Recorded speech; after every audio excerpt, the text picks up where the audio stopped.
So the start of the trading week has indeed very positive, and what we have seen is a continuation from a Friday's close to Monday's close, where all the indices has actually gained quite a lot.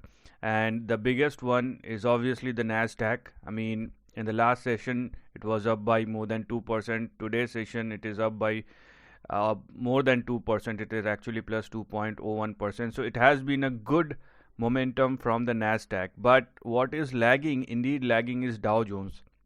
Now, what does this upside means? I mean, if you ask me personally, I see a range bound move. I don't see anything bigger which is coming right now. There are particular reasons, and I'm definitely going to explain and share that with you, with obviously through price trend.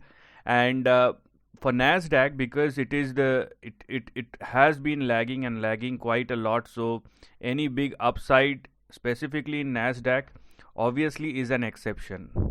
So barring Nasdaq, the moves from Dow Jones is not very encouraging. If Dow Jones also went up by 2 or 3%, then it would be a different case. Now let us see what has happened and what is happening as far as the price action is concerned.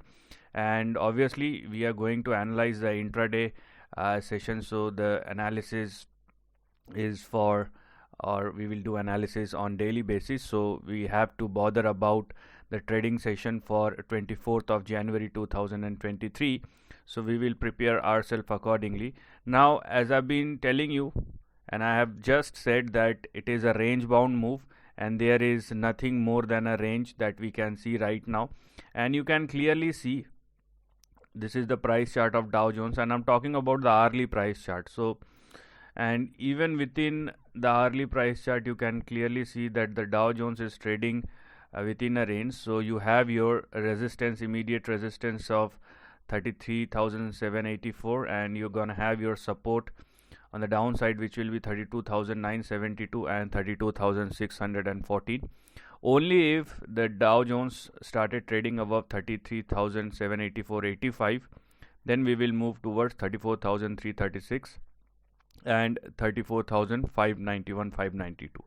So for that, the Dow Jones must surpass and sustain above 33,785. So this is conditional. Talking about Nasdaq, because Nasdaq has performed quite a lot, but when you are looking at the chart, so this is the price chart of Nasdaq.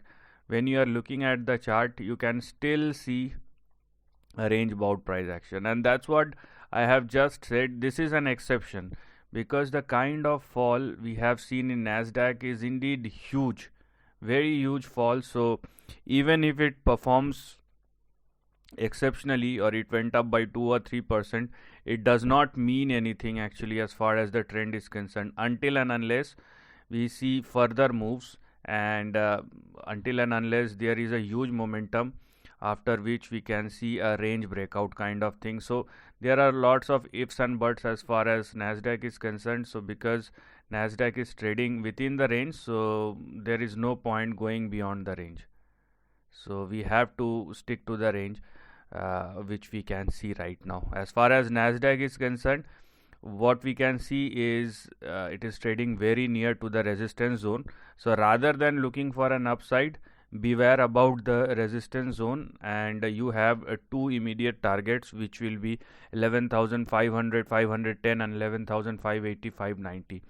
And make sure you are booking your profit if you have already taken your position from the lows of 10,230 and 10,290, because from the lower end of the range, Nasdaq has already went up by 11% in a matter of 26 days.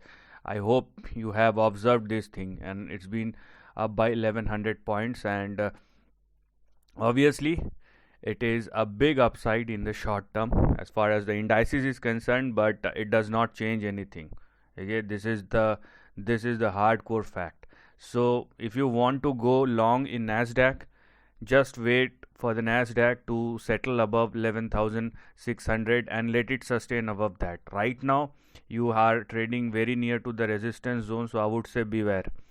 Okay, now Obviously, because the way Nasdaq has moved, it has a positive impact, and Dow Jones also closed positive. So the cumulatively positive impact on S&P 500. But here also we can see a range, and personally speaking, I don't want to go beyond the range. Let the price decide, let the market decide. If there is a big upside which is there, then let the market decide. We once I am at least sure that a breakout has happened and now the price is sustaining, I can keep my stop loss and trail my trades accordingly, or plan my trades accordingly. But before that, there is no point taking unnecessary risk. So for S&P 500, we have our big upside or resistance at 4033 and 4100, and on the downside we have 3800 and 3765. So this is what we should look at as far as S&P 500 is concerned going forward. Okay, so the simple thing is trade within the range, but book your profits near to the resistance zone. Let the price make the breakout, let it sustain above the breakout zone.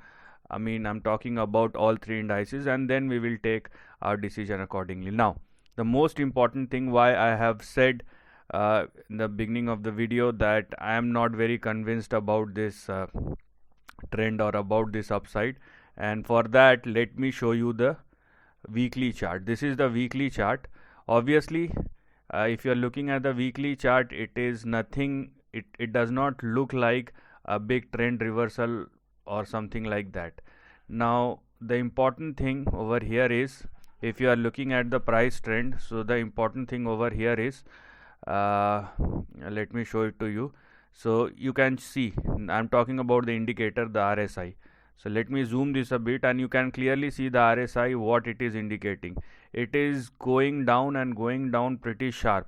So whatever we can see, I mean, I'm talking about, or whatever price action we are watching, it is on daily basis or hourly basis. But when you are looking at the longer term time frame, what at least I am following is, let the Dow Jones settles above, here we are, 34,300.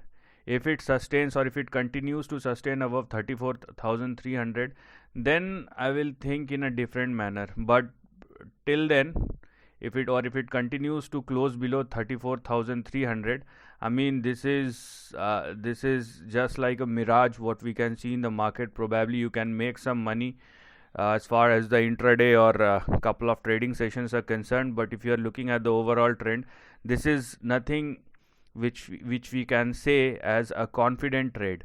So be very much aware about the price action, and that's why I don't want to take unnecessary risk. I have said this thing last week, stay within the range. If I don't understand, or if you don't understand, don't take unnecessary trade. Let's wait for a clear signal, and I'm going to say the same thing for this week as well. So beware and stay within the range. So this is the end of the video. Thanks for watching.